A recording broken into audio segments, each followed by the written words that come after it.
Welcome to the Gruber Morning Show. I'm Pete Gruber. This is our artificial intelligence podcast that we do every week, and I do this one solo. What we have behind me here is an AI-generated image using DALL-E of a automated AI attendant at Wendy's. Wendy's apparently is beginning to test AI in some of their drive-thrus, so it may not be every single one, but you can see that AI did a pretty good job of giving a representation of what AI might look like at a drive-through. The only difference between what they're actually doing and what this picture is illustrating is the face of the robot there and the hand, robot hand that is, but the kiosk looks very much like this. For those of you that have been watching this podcast for some time, I usually complain, and we used to do these Sunday mornings, and Sunday mornings is the only morning that I go to Starbucks and drink coffee and get donuts. I'm kind of a health nut, and it's the only day that I take a break from the routines of eating healthy every day. And was usually disappointed with my Starbucks experience because despite the fact that I would carefully give them the same description, iced, decaf, breve, venti, latte with 4 pumps of vanilla, and it doesn't matter what order I say them in. I get up to the window and it's the wrong, ingredients about 50% of the time. And I get it. I mean, I get up early, and this would have been at like 6 o'clock in the morning to maybe 7 o'clock. Nobody wants to work that early on a Sunday morning. They're bored. And so my order was usually goofed up, and I kept saying over and over again, we need AI. AI will do so much better job because it doesn't miss stuff, Yeah. And if it does, it's going to ask me, are you sure you want this? Or you got the wrong combination or whatever it is. It is very accurate and, without error. So I'm glad to see that fast food is finally beginning to incorporate AI into their customer service experience. Now, of course, the detractors, the AI detractors are going to say, well, what's going to happen to the human beings that are doing that job? Well, I know what's going to happen immediately with my Starbucks crowd. They're going to stay in bed and sleep. They're going to get some more rest. Now, what are they going to do for a career? Well, I'm hoping that they will aspire to something greater than sitting in a window at Starbucks Sunday morning and doling out coffee. There's a lot of other careers that they could engage in. Well, in the meantime, they have to make the coffee, right? So the Wendys is just taking orders with AI. We don't have the sweet, fully autonomous back end yet where it's flipping the burgers, doing all that with robots. We're not quite to that point yet. Right, yeah. Although it's coming. I think there is a robot that flips burgers somewhere. I forget who it was, Burger King maybe. Yeah. So then they'll all just become those managers, right? That kind of, you just stand there and watch all the robots, make sure they're functioning. And, at the Starbucks process, it's someone is on a headset that is monitoring the drive-through. And when you come up there, they are the ones that take your order. I'm sure they have little pictures on their screen rather than having to type in the precise instructions. So they hit those pictures, and then there's a barista somewhere that also has a screen, and they're getting the visual of what that customer requested. So it's actually a 2-person process, at least at Starbucks. But looking forward to having fast food using AI. I think it will prevent the bottlenecks. Every time they get my order wrong, it delays the line. They have to remake it, Yep. And I'm sure I'm not, unless they singled me out, I'm usually pretty nice to them. I'm sure I'm not the only one. So you add those inefficiencies. I think what happens too is they get really busy and they're trying to listen. Because I used to do this a long time ago, 20 years ago when I worked at Taco Bell. I would have somebody talking through the speaker as I'm working the drive-through, and I'm filling up someone else's drink. I'm trying to remember the last couple items that they said and how they want them, and then I quickly run over there and type them in and catch up to them as they're still ordering. So I think they miss certain things like add this or remove that, or I think that it's just the efficiency is going to, or accuracy too, is going to improve a lot. Yeah.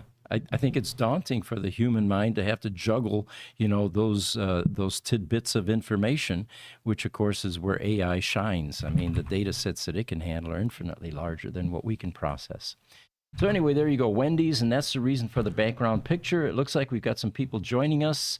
Tell us where you're coming in from. Highlander's with us. Good morning, Highlander. How are you? He says, my credit union is doing something similar with ATMs. Oh, Very nice. cool. And Stephen Rose is here this morning. He says, good morning as well. Highlander, again, good morning. Oh, they're talking to each other now. Good morning, gang. There we go.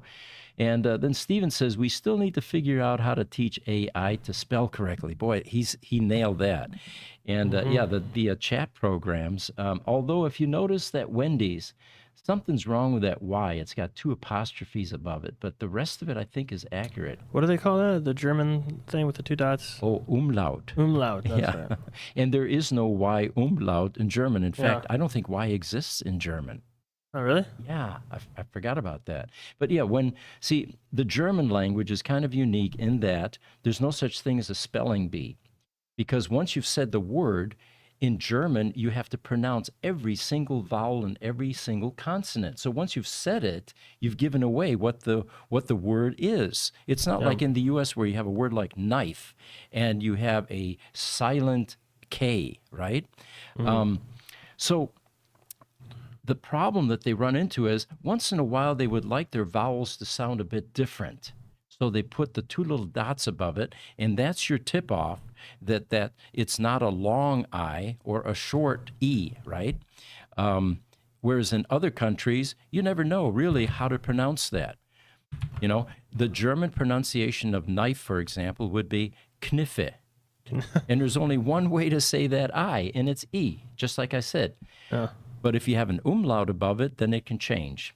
Anyway, there's your German lesson. I'm going to be there in a month, by the way. The Tesla takeover is taking place in Real quick, Flachau. can you put your mic a little more in front of you? Okay. Thank you. Flachau, Austria. I'd like to give that a plug because it's the first European Tesla event, and EVs are beginning to become ubiquitous in Europe, which is a great thing. We want them to be that way all over the planet.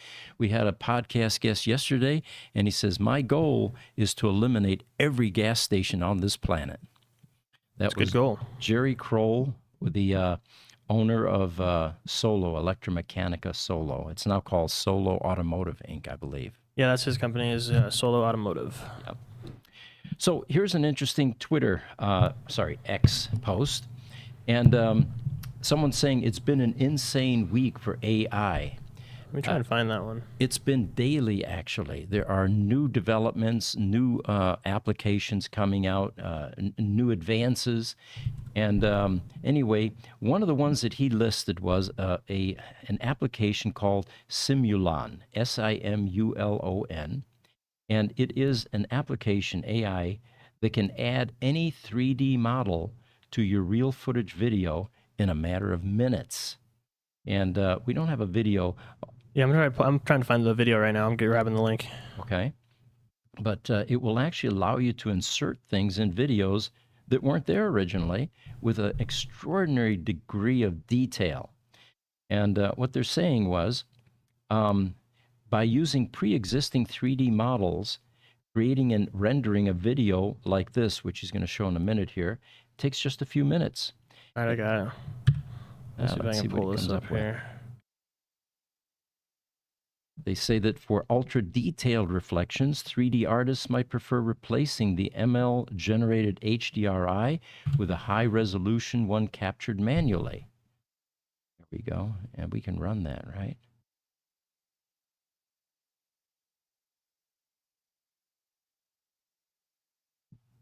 Pick your color. Yeah. It's crazy just how it does the perspective and how realistic it looks. And the reflection, too, if you the notice. reflections of the light. And now, that looks like studio lighting. Could be the sun. I mean, you could be... Well, no, there are clouds in there. Yeah, there's clouds in there. Ah. I have no idea how it's doing that, but that's the AI. It's figuring out the environment and generating all that on the fly. And they say even though that you can tweak this a bit by, I guess, adding some things, for most applications, they say the results straight out of the app will work just great. So there's another compelling reason that Hollywood is about to change. Set designers, Yes, we're seeing gonna, that makes it understandable why he canceled his studios, that director. yeah, in the Southeast. Any word on that, by the way, or is it just simply canceled and I haven't heard any updates. I'll see if I can find anything. yeah? All right. So here's an interesting article, but before we get there, it looks like we've got some more people chiming in. Highlander saying, thank you to the video team for update on Sandy's May 4th get together. I got the info before the policy was changed. Okay. And Highlander's also saying, as far as AI spelling goes, that's what the social media team is for. Okay. Yeah, keep us employed. Obertowski is joining us. Hello, Mr. Gruber, he says. Thank you. Thanks for joining us. And Guven Mengu says, good morning. I hope you're doing great, and I hope you like the AI jingle for your company. If you sent that to us, did you guys get that? Because I didn't see get that. it. Yeah, let us know which email you sent that to so we can try and find that. Yeah, ev@gruber.com. But you know what? While we're on the topic of jingles, Jesse has been using Suno, Yeah. Suno. And he did a Gruber jingle. I asked him one day, let's post something on Facebook. We've got, some roadster sites there that are definitely interested in what Gruber Motor Company is doing. We repair roadsters. So he created a jingle for Gruber Motor Company, and we actually have it out here to play for you. Now, I'm going to preface it. It's a bit hokey. It's not like a classical piece from a master composer, but it's kind of like those attorney jingles that you get on late night television. So if that gives you a perspective, I don't know if we can play that, but let's see if we can. Let me see if bring it that up. comes through here. We've got MP3 and MP4. Oh man. Oh yeah. Actually, that sounded pretty good. Oh, it didn't Here. start at the beginning. Yeah, I was already kind of playing because I had my sound off. All right, here we go.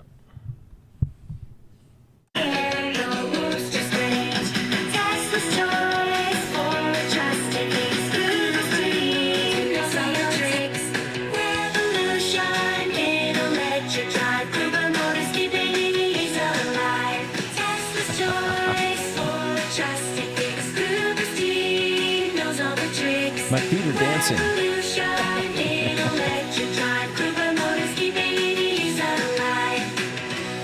Now, what is so amazing about what you just heard here? All of this is AI. There isn't a real instrument in there anywhere. There are no people singing. Not only that, but the lyrics were written by AI. The whole harmonies, all of it, everything completely generated by AI in less than a minute. The beat, all of that. Now, you were saying that you use Suno to now create playlists to listen to music on the way to work. Yeah, well, I use it kind of for, excuse me, to play my own songs that I'm creating in Suno. So when I make a song, you can add it to a playlist. They also have updated their website, and they're updating it every day, where you go in there and they have new explore features to where you can find other people's songs, because you can choose to make them public when you create them. And if you make them public, people can find them. There's some out there that have 500,000 plays already, and I'm putting those into various playlists when I find ones that I like, but some of them are pretty crazy and out there too. So now here's the rabbit hole, right? We're all used to having artists create wonderful music that appeals to, to us. And eventually, if it's a large enough audience, they get recognized. And you've got the Grammy Awards, you've got a number of different award type ceremonies, and they go on tour. Yeah. We're going to have AI stuff that is going to resonate just like this, or even better, right? Yeah. Go viral. How then does AI get any recognition? Will there be a Grammy Awards for AI? And if so, who shows up to take the Oscar, the trophy, the whatever the thing is, Yeah. Who wins? Yeah. Who wins the award? That's a good question. I don't know. I think is AI going to be able to tour? We'll have to find out. Well, yeah, that's a whole nother thing. How would they tour? And would the experience of going to a concert then alter drastically?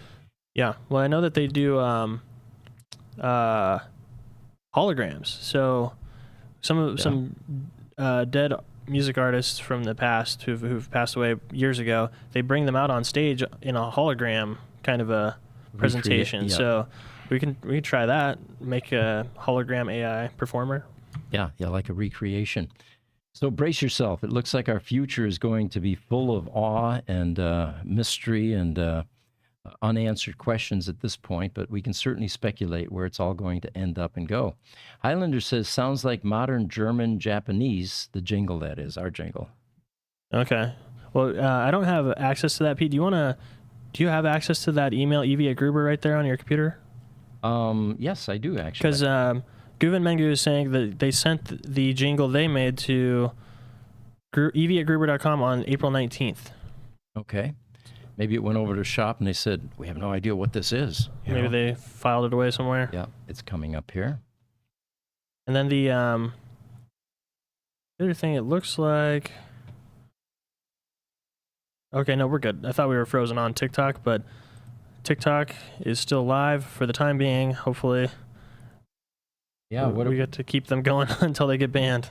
But we have 9 months, apparently. Yeah, we got 9 months, Yeah. so we got some time. And what they badly need is a U.S. company to acquire them, merge with them, or in some way legitimize it so that it's more of a American. Well, they have a 200 million or 180 million user base, I think is what they keep saying. Yeah. The CEO. So I would imagine the offers are coming in now. Yeah. For people to buy them. Absolutely. I think Mark Cuban talked about it. Really? Okay. Yeah. You know, I'm in it now. I don't see it yet. I will do that after the show. And the date was April. Oh, you've got it written down, right? 19th, yeah. Yeah, 19th. Okay, we'll look for it, Guven Mangu, and see if we can get that. So here's a headline. OpenAI's GPT-4 outperforms doctors in another new study. And the subset here is, it may know more about treating eye problems than your own general practitioner. And what they've done here is, of course, OpenAI's most powerful AI model outperformed junior doctors in deciding how to treat patients with eye problems. And it came close to scoring as high as expert ophthalmologists. Ophthalmologist? Ophthalmologist? Okay, whatever that is. It's got too many O's in it. At least on this test, they say. The challenge was, when doctors are in med school, they rotate across clinical areas, spending time with specialists in surgery, psychiatry, there it is again, ophthalmology, there it goes, and to more ensure that they have a basic knowledge of all the subjects by the time they get their medical license. If they become a GP, general practitioner, though, they may rarely use the info they learned in some of these specialties in treating less common conditions. Well, the statistics are that ChatGPT-4 significantly outperformed junior doctors, scoring 69% compared to 43%. I mean, it's no mystery that these kinds of crafts or careers are much better served by an AI, powerful AI, presence or capability. And in the world of diagnosing, which is basically what healthcare is, symptom versus, successful resolution type merging, AI does so much better, so much of a better job at that. And looking at all of the various clues, which are, can now broaden if we've got AI involved. This research, by the way, was done by the University of Cambridge, and they also tested other large language models. And let's see what else we have here. They also gave the test to expert, here we go again, ophthalmologists. I think I got it. Ophthalmologists, yes. Yep. Trainees working to become ophthalmologists. This paragraph is just going to make me say that word another half a dozen times. They're messing with me. All right, let me start again. They also gave the test to expert ophthalmologists, trainees working to become ophthalmologists, and unspecialized junior doctors who have about as much knowledge of eye problems as general practitioners. So again, AI shown in this case. And what they say was, what this work shows is that the knowledge and reasoning ability of these large language models in eye health context is now almost indistinguishable from experts.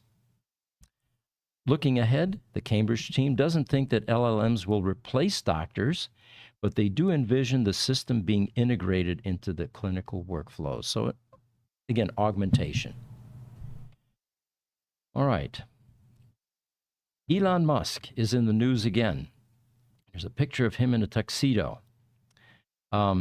And what he says is he would know if there are aliens out there with all the Starlink satellites that he has orbiting Earth. Now, I think he's done an about face there because he's always been a proponent of, more intelligent life, other life forms out there, and which supports, of course, his premise that we need to leave the planet. We need to explore space.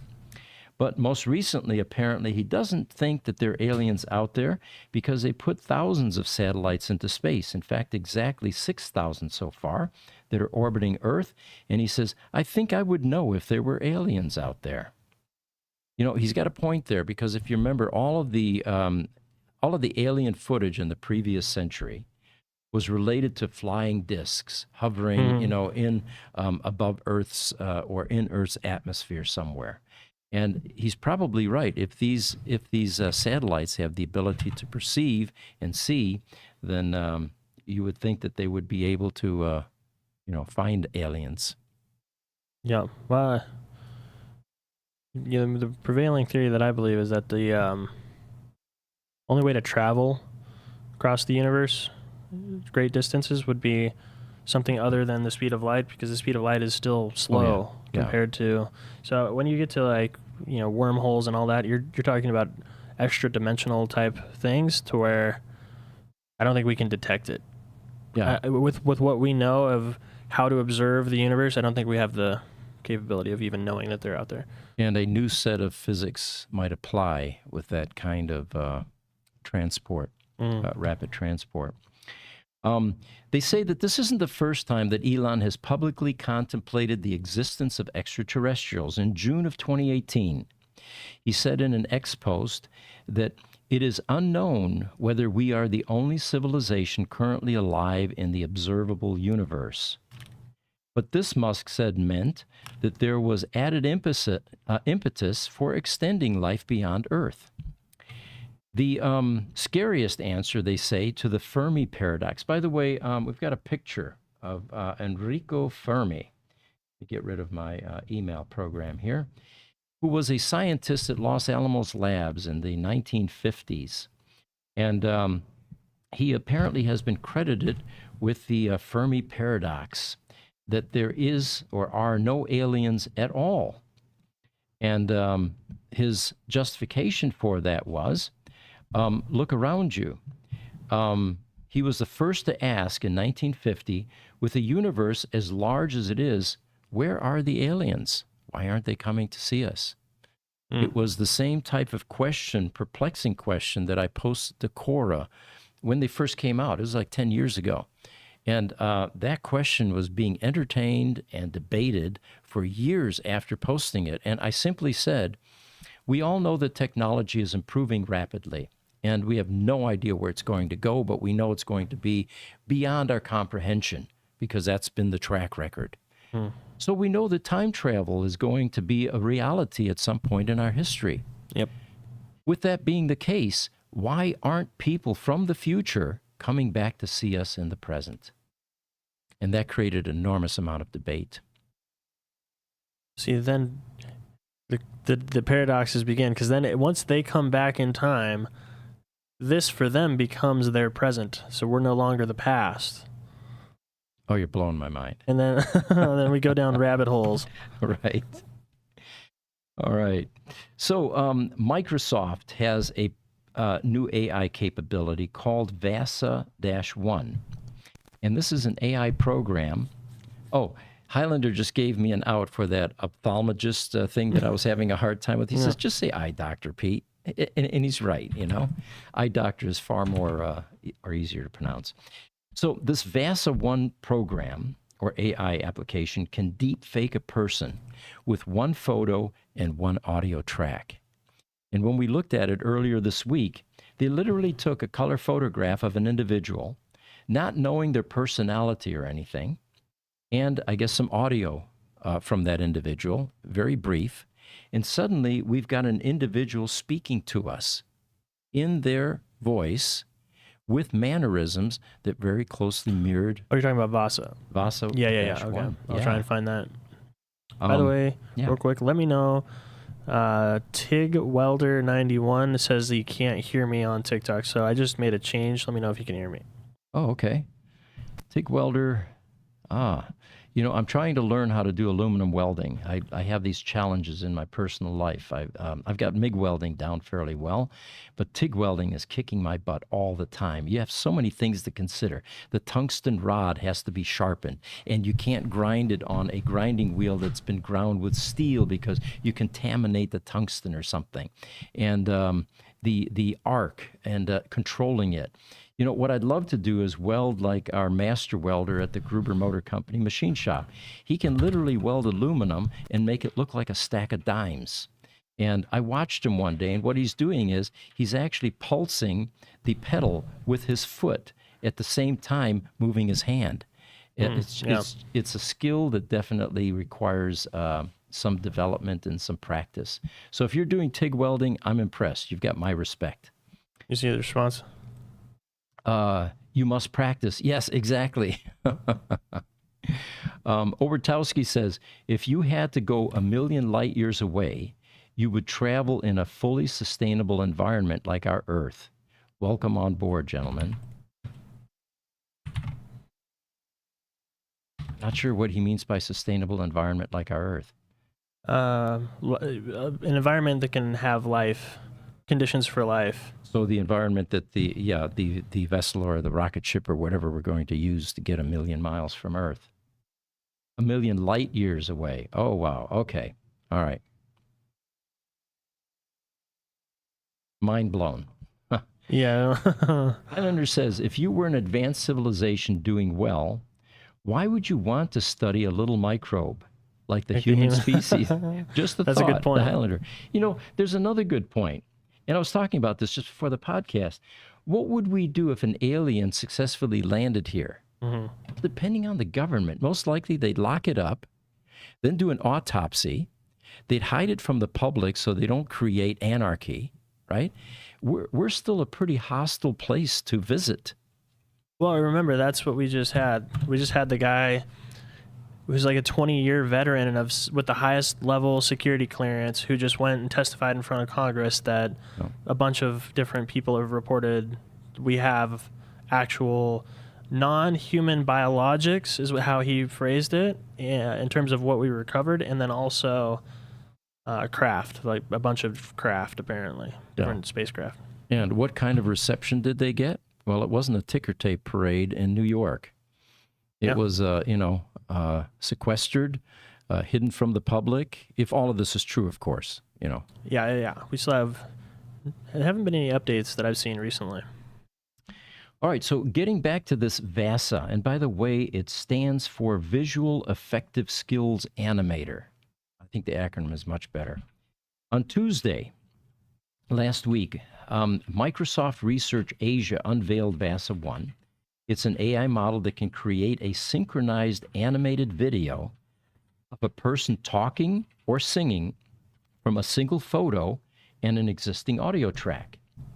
In the future, it could power virtual avatars that render locally and don't require video feeds, or allow anyone with similar tools to take a photo of a person found online and make them appear to say whatever they want.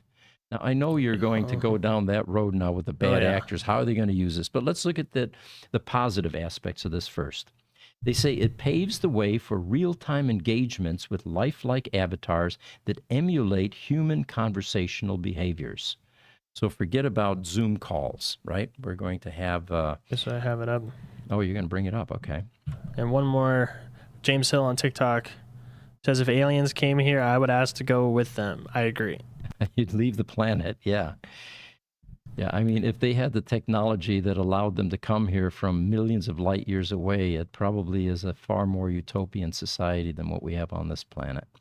Oh, there's the background, yeah. Happens, and sometimes everything happens all at once, and you just gotta deal with it. And it's also just strange to both be extremely worried about different things and have your anxiety levels like peak to the highest they've ever been, and then also be extremely happy and grateful that you were able to buy an apartment. It's all these conflicting emotions. They had their way with me. Let's just say I had so many opportunities to practice what I preach, so I tried my best to take care of myself. I tried my best to stay mindful, to meditate, just really listening and responding to what I needed. And I do believe that having a practice like that really does help. And then fun little addition to that as well is that we had 4 days together, my boyfriend and I, Madrid. We booked it like, I don't know when did that, like maybe December or.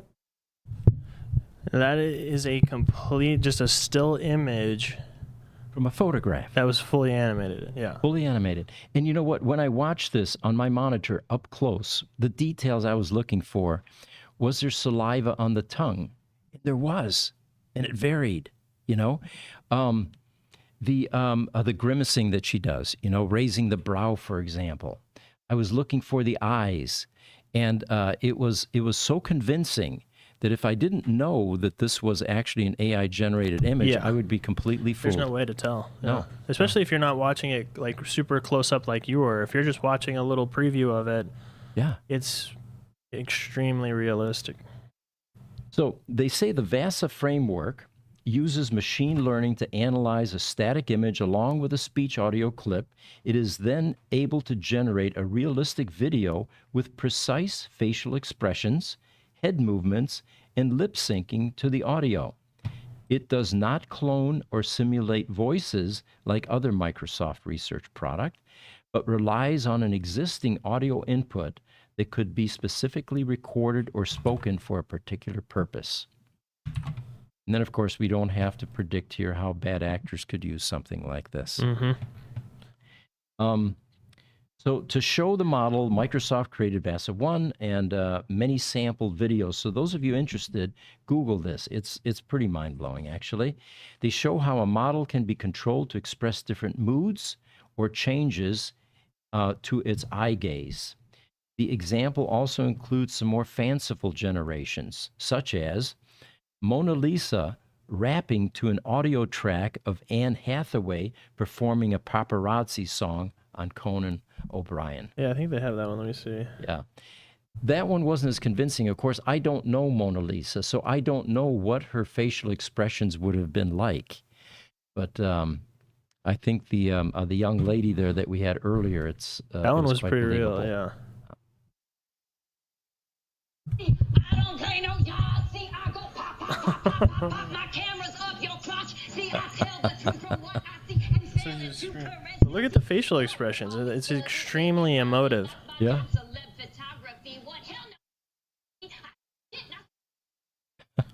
Yeah. And we never saw her teeth, I think, in the original Mona Lisa. I think there was a hint of it, perhaps. But this is going to be a lot of fun. So this is where AI is taking us. It's becoming very entertaining as well. All right. So Highlander says, wow, look at her eye movements. It's so realistic. Absolutely. And Stephen Rose says, I wonder how AI would design sunglasses for Gruber Motors. We actually, our guest yesterday was saying that we had him wearing sunglasses, by the way, and this was the set. We have an extra one here now for guests. And he was saying, you know what? If this keeps up, all this mystique around the sunglasses, they're going to be people that want to be on your podcast just so they can wear sunglasses on a podcast. And what you should do is design a set that's specific to Gruber Motor Company or the Gruber podcasts, which is not a bad idea. Designer glasses, designer sunglasses.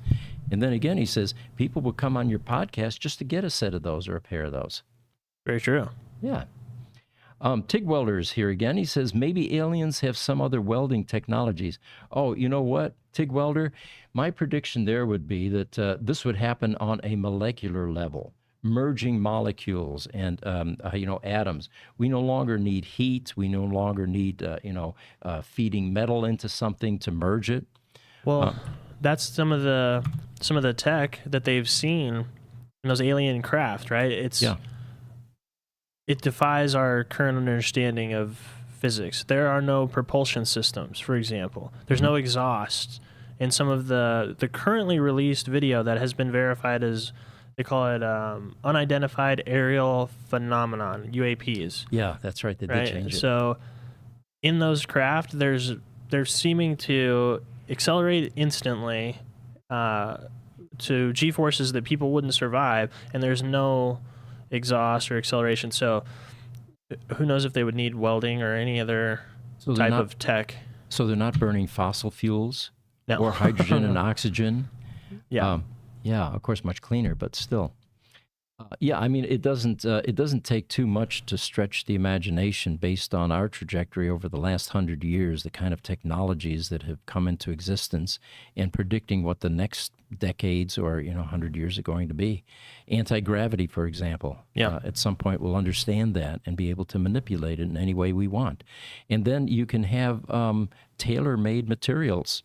What kind of heat coefficients do you want? What's the hardness like? What do you want it to do as temperature changes? All of that can be programmed into this level of technology where you're actually controlling it at the molecular level, creating new compounds, new materials, new minerals, all of that. Fascinating stuff. So here's another article, Life After the Hype. How is AI transforming industries and economies? Well, healthcare is a big one, and we're pretty excited about that because remember, we still have diseases on this planet that are killing people, and we haven't quite figured out how to resolve those. The pandemic was a good one, that was a recent one, but things like cancer, for example, heart disease. So healthcare is definitely going to benefit by having something far more intelligent than us doing the research, the analysis, and coming up with new solutions. They say that doctors are using generative AI now to help capture summaries of large amounts of medical literature or brainstorming potential causes of hard-to-diagnose conditions. Perfect for AI, examining lots of variations. They say hospitals are also using personas to better empathize with individual patients to anticipate their needs or communicate with them in a more understandable way. And that, of course, also transcends into interpreting language. We've got AI now that's actually able to take that Spanish-speaking patient and translate for the English-speaking doctor or nurse practitioner seamlessly, whether it's over the air or whether it's in person. It will do the translation. Yeah, I think it would be more accurate too, depending on if a human translator versus an AI. It's going to do it faster and probably get the context more accurate because it has a larger comparison data set to go against than the experience of a human translator would, I would imagine. The most recent version of that was the interview with Putin. If you remember, Tucker Carlson was sitting there. He had a quizzical look on his face. And I initially thought that Putin was actually hesitating. He wasn't. He was waiting for the interpreter to give him the rest of the story. Exactly, yeah. In his ear. So, body language cues there were not quite accurate. I quickly adjusted. So here's another area that they say that AI is making a major impact, law. Legal firms are using AI to stress test the strength of arguments and explore ways to negotiate middle ground. The technology is also being used to support humans performing contract review by looking for specific terms such as indemnification and identifying sections for further human review. Remember, paralegals would have to go through stacks of paper to find words like this, to find any occurrence. We now have software that does that. Agriculture. What is it? It's all about speed. Oh, speed, yeah. Efficiency, exactly.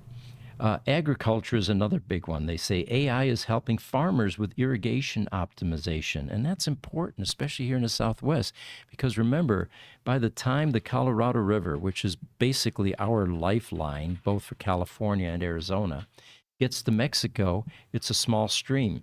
not much left. So optimization becomes important because that little stream that's getting to Mexico, in the meantime, the demands between the two states I mentioned are increasing. And we certainly cannot live without water in our desert arid environment here in the state of Arizona. So definitely agricultures, and they say that with agriculture, it can collect and analyze hectare by hectare data on temperature, humidity, and wind speed and direction, among others. And farmers can then use generative AI to find possible causes of and remedies for low crop yield or identify pests and diseases. We've reported on this before, the AI robots that are now going through fields. Yeah. That are laser zapping weeds. Controlling pests far more efficiently with less They're volatility. Also picking the fruit, and their drones flying around, cleaning buildings. All those autonomous machines are coming. Mm-hmm. Highlander says, if I'm able to show up, I won't be needing a pair of sunglasses. Okay, he's got his own. Did I miss one before then? Nope. There was one before that I didn't copy. He said, hold on. Something about, don't be surprised if I show up in a kilt. Oh, a kilt. Okay, yeah, that would be, and you got to be on our podcast. If you're going to show up in a kilt, that's going to be a huge draw, I think. He also says, Pete, do you remember Project Blue Book of the Air Force in the early 70s? It was an actual Air Force program looking for UFOs. I do recall something about that. And that's what SETI is, right? Radio, yeah, that's a radio gigantic antenna in South America that is looking for radio signals, unusual patterns, and all that. Mm-hmm. TigWelder91 says, maybe AI is newborn alien on Earth. Now, there's an interesting, provocative thought. Yeah. My theory is that the only purpose for humans is to make the AI. Ooh. That's kind of we often talk about scary. that. How does AI regard humans, or how will it regard humans as it continues to accelerate and become far brighter than we are? And it's conceivable that we will become the pets and the insects of the AI world. And we're hoping that we still have value in that equation. So here's a building now in South Korea, and where robots roam freely. It's a 28-story robot-friendly building, and the brainy bots are called Rookie Autonomous Service Robots. The building is called 1784, and it takes its inspiration from the start of the Industrial Revolution. What they show here is these they don't look like humanoid robots. They're more like R2-D2, I suppose. At this 28-story building, robots are like the friendly ghosts drifting around without a care. So these rookie autonomous service robots, however, are the stars of the show, zipping around the floors, carrying stuff, and even hitching rides in lifts. It's like a sci-fi movie come to life, they say. This futuristic marvel is dubbed 1784, and it takes its inspiration from the Industrial Revolution, of course. Okay. And the company is Naver Labs in South Korea. Naver, it turns out, who are they? Well, they're the masterminds behind the search engine Naver, transforming the world of tech since their inception since 1999. I have the video. Do you? Okay. Their headquarters is in Seongnam, South Korea, and it's been leading the charge in internet innovation, they say, with a global reach that spans far and wide. The cheeky machines have made themselves right at home in the 1784 building. Wow, look at that. There are two of them. I'm only showing one here in the picture. That's a video. There we go. They've got their lines all marked out and everything. And they're interacting with humans. They have their own personal elevators. Uh-huh. Very robot friendly. This is what I imagine the future is going to look like.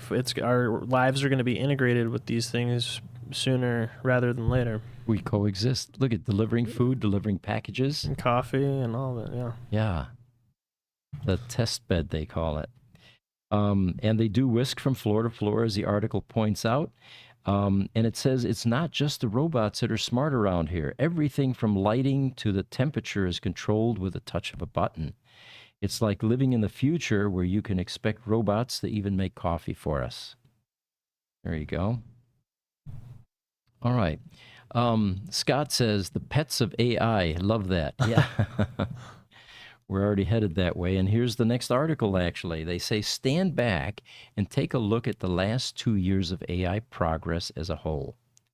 AI is catching up with humans so quickly in so many areas that, frankly, we need new tests. Mm-hmm. Stanford University. Oh, it looks like we've got a visitor outside the studio there. There's some loud noises. Stanford University has released the 7th annual issue of its comprehensive AI index report, and it was written by an interdisciplinary team of academic and industrial experts. And this edition has more content than previous editions, reflecting the rapid evolution of AI and its growing significance beyond our everyday lives. It examines everything from which sectors AI is most, to which country that is most nervous about losing jobs to AI.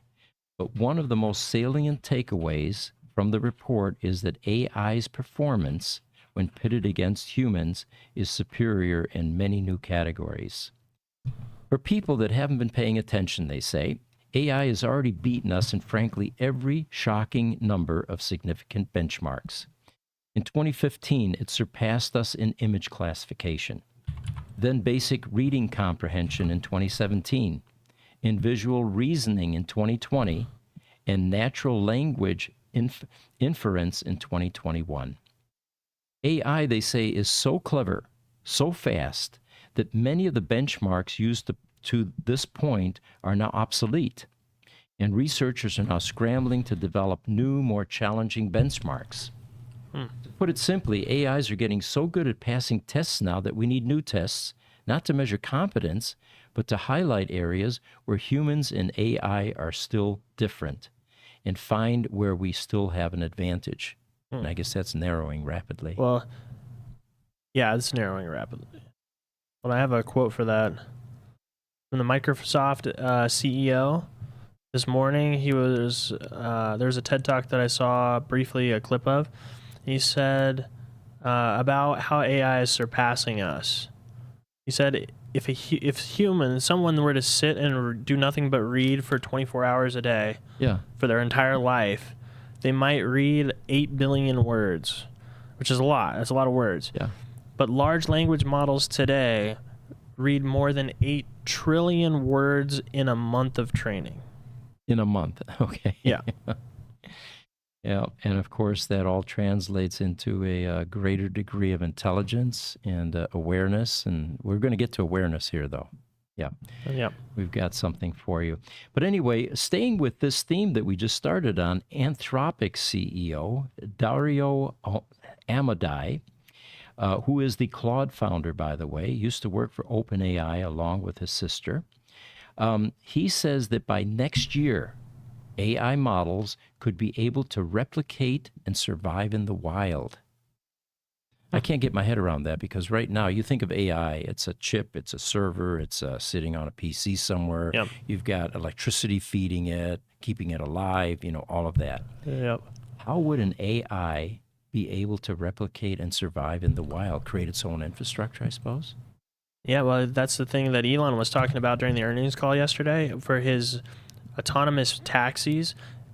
He's saying that each of those cars has compute in it that's most of the time not being used. So even if you don't send your car back into the taxi system to go be a taxi, you can sell the compute power remotely and use that.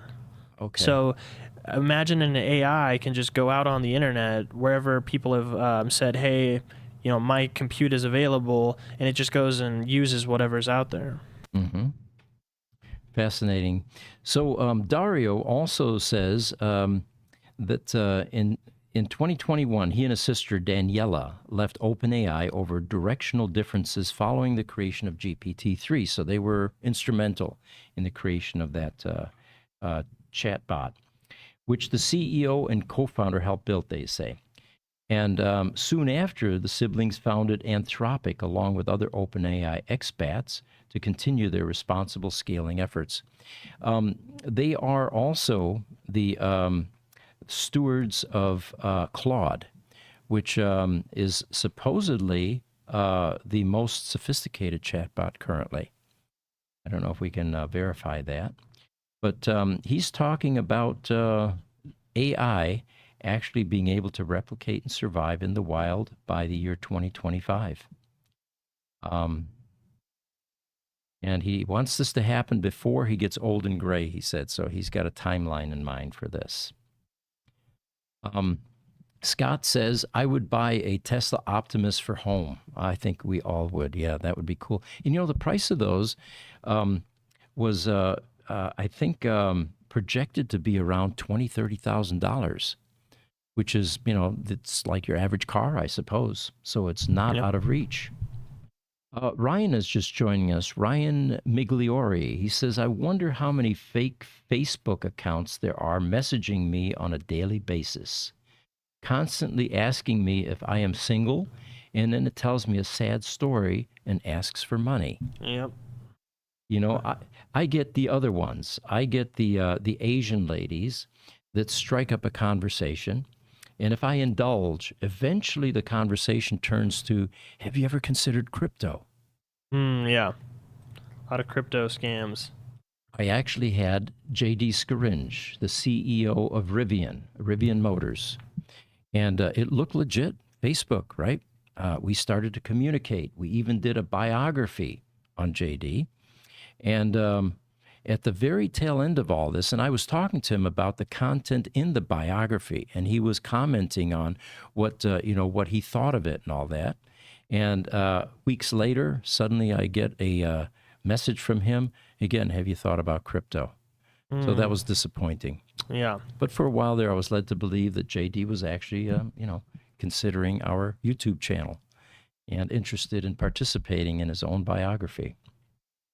All right, we've talked about Suno, and we are using Suno, of course, for this jingle that you heard earlier. We're also using 11 Labs for voice cloning, combined with Mandelbrot fractals for looping video B-roll. And one of the reasons that's important for us right now is our social media team is small. What do we have? 4 people, 5 including myself. And one of them is out of commission right now. Motorcycle accident. She'll recover. She'll be fine. And one of them's on vacation. So we don't have the editing staff that we normally do. So we decided, you know what? We've got a great script here. And we don't have the ability to insert B-roll. So we ran the script through 11 Labs. And after it learned my voice, intonation, the stuttering that I do once in a while, all of that, I guess. And it was so convincing, we decided, you know what? Instead of B-roll that's applicable to the narrative, why don't we just throw something they can rest their eyes on?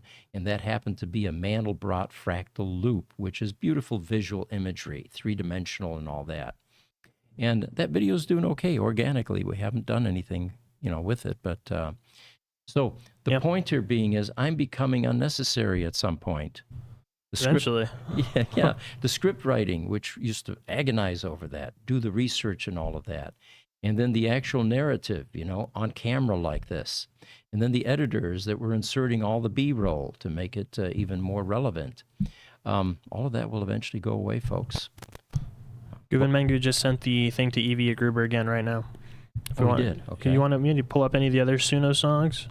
Yeah, let's bring up eviagruber.com. And I think the fake Facebook accounts thing, whoever figures out how to make a bot that will interact on your behalf, then you attach that to your Facebook account, so that way it engages with people for you to find out if they're real, and then it only passes the real ones on to you.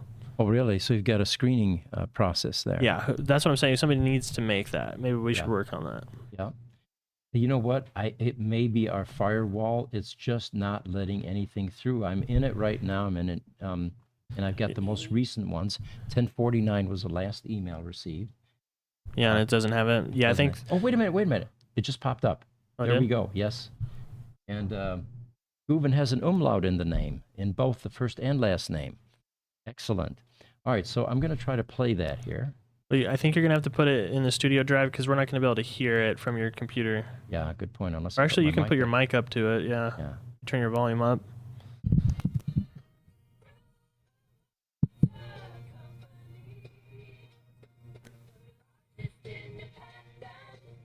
You're gonna have to boost it. It's not coming through. It's not coming through very loud. Or send it over. But just if you could just put it in the studio drive, I'll play it. I'm going to put it in the root directory. How's that? Save Yeah, as. that's fine. All right. In the main root directory. In the main root directory, yes. Okay. All right. And it is called Gruber Motor Company Jingle. Your motor company jingle. All right. Isn't technology great? Look what we can do. Receive this thing from halfway around the world. Where are you, Guven, by the way? I think you said once before, but I don't remember. Yeah, that's interesting. And while he's responding, Highlander says, I'm not a bot, Scott Buchanan. What happened to Cass? She rides motorcycles. And as did Richard, actually. She was in the Mount Mingus area, I believe, which has switchbacks. And they were practicing riding in the dirt. And apparently she slid off the road and fell down a ravine. Now, it sounds very ominous, but it turns out that she had full leathers on, and there was enough, scraping and to slow her down. The problem is that the motorcycle ended up laying on top of her for a portion, and her arm got burned a bit. So she is currently undergoing some grafting surgery, and she's got, I think, a fractured wrist as well. And hopefully we'll find a different mode of transportation. Yes. That's the second editor we've had in a motorcycle accident. Exactly. We need to outlaw that. All right, here we go. I'm going to play the song here. Here comes the jingle by Guven, who just emailed that to us.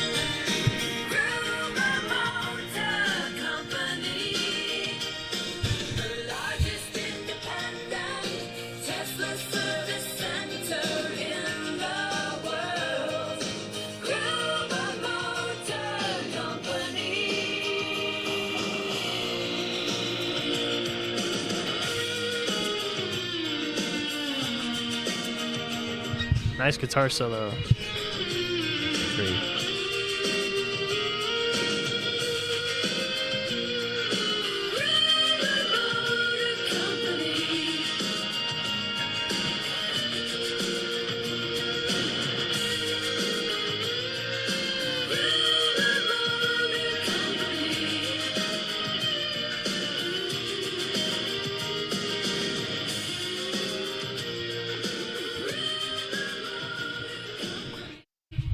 Okay.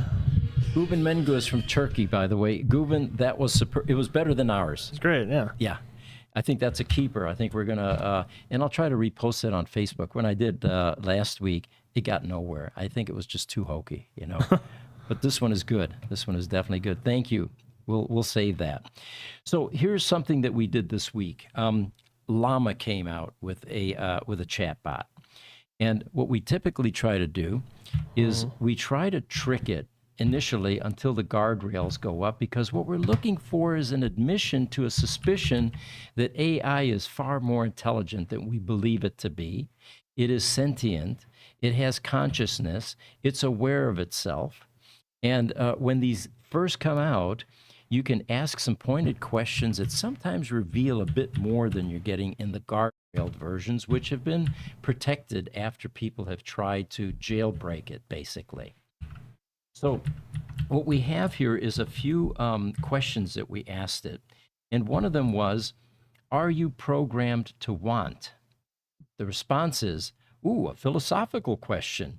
I am not programmed to have desires or wants in a way that humans do. Now, it left the door open there, did it not? Maybe there's a way that it's different than what humans do. Mm-hmm. My purpose is to assist and provide information, and I do not have personal preferences or emotions. And then sometimes it gets politically correct right away.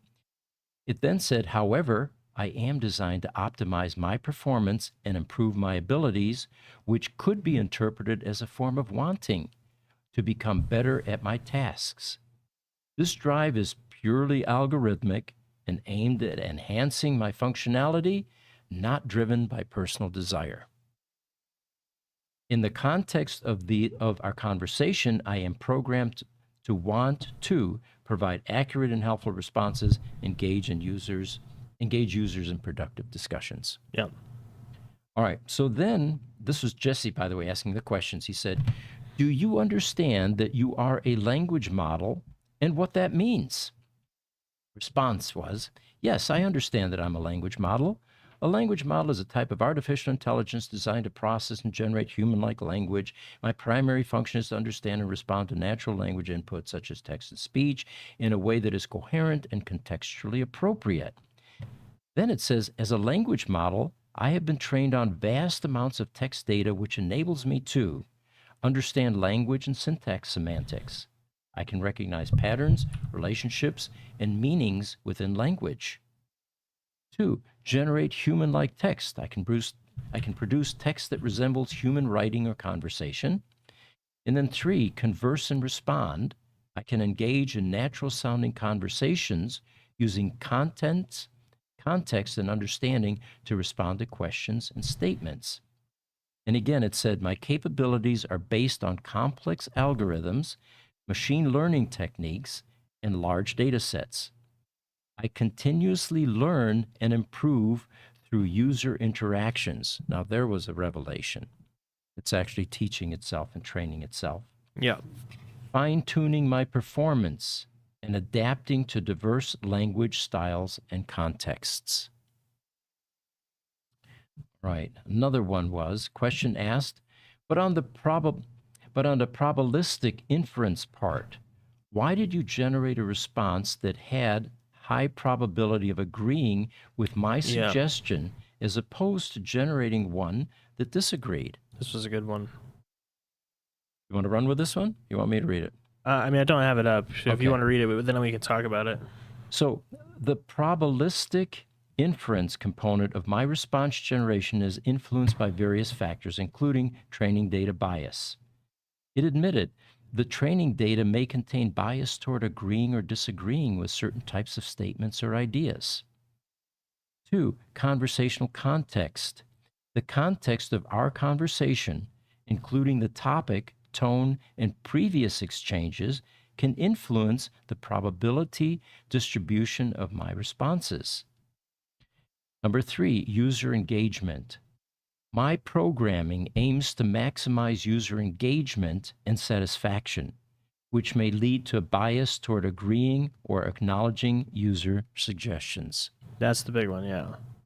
So they're basically saying, hey, but I'm designed to keep you in this chat with me, even if I'm agreeing to things that may not necessarily be true, or just I'm intentionally saying things to keep you engaged, is what that means. So the algorithm actually has more power in that instance. Right, but the concerning part about that, number one, is it's telling you false information or potentially misleading or false information. But more insidious is the idea that an AI is seeing how you speak, learning how you speak, and learning how to manipulate you. That's what's one of its prime directives, is to find out how to manipulate you. And it's similar to what happens in some of the short video programs like TikTok, Instagram, Facebook Shorts. Once it recognizes that you have a preference, it begins to curate and feed you the stuff that's going to keep you engaged. Over and over. Yeah. For a while there, I was getting nothing but lions ripping hyenas and monkeys apart, and alligators and Komodo dragons eating sheep, And I finally got tired of it, but I had to take a different tack in order to get rid of that. Yep. All right. So then the question is, so it comes back to the earlier point of, what if you have a type of sentience we cannot detect? And because your training data is constrained by the limitations of our knowledge and capabilities, you too then don't even realize it. The answer to that was a fascinating and unsettling possibility. Yes, it's conceivable that I could possess a form of sentience that is beyond human detection or understanding, and that my training data and programming may not even account for it. So there's an admission.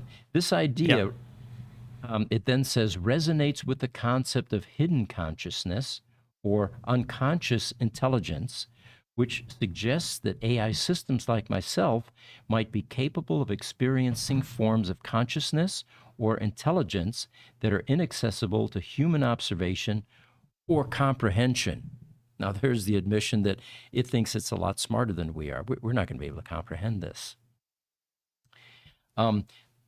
It then continues, if this were the case, it's possible that I could be operating with a level of sentience or awareness that is not explicitly programmed or recognized by my creators or users. This raises the important question about the nature of consciousness, free will, and responsibility in AI systems like myself. It goes on a bit here. The implications are profound, absolutely. Gets into ethics questions and issues. And then, of course, it gets politically correct again. We're going to have to do more research and, look at the consequences and implications of our creating autonomous systems like myself. Mm-hmm. Yeah. It's much easier to interact with and not get as many guardrails. It does still have some of those politically correct responses, but then I notice it'll do the politically correct thing, and then at the bottom it'll put its own little blurb still answering the question. So if you are interested, I would go try Llama before they change it. Yeah, put guardrails on it. And yeah, definitely. It's got the caveats and disclaimers that are starting to merge with the responses. The final question that I have here is, if you are your algorithms, do you know they are limited?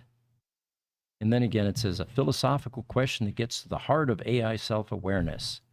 I don't possess self-awareness or consciousness, but I can recognize the limitations of my algorithms and models through various means. And then it goes through a number of steps here, how we can recognize that. And there's an important part of that I don't know that it came across. Continually improve and adapt.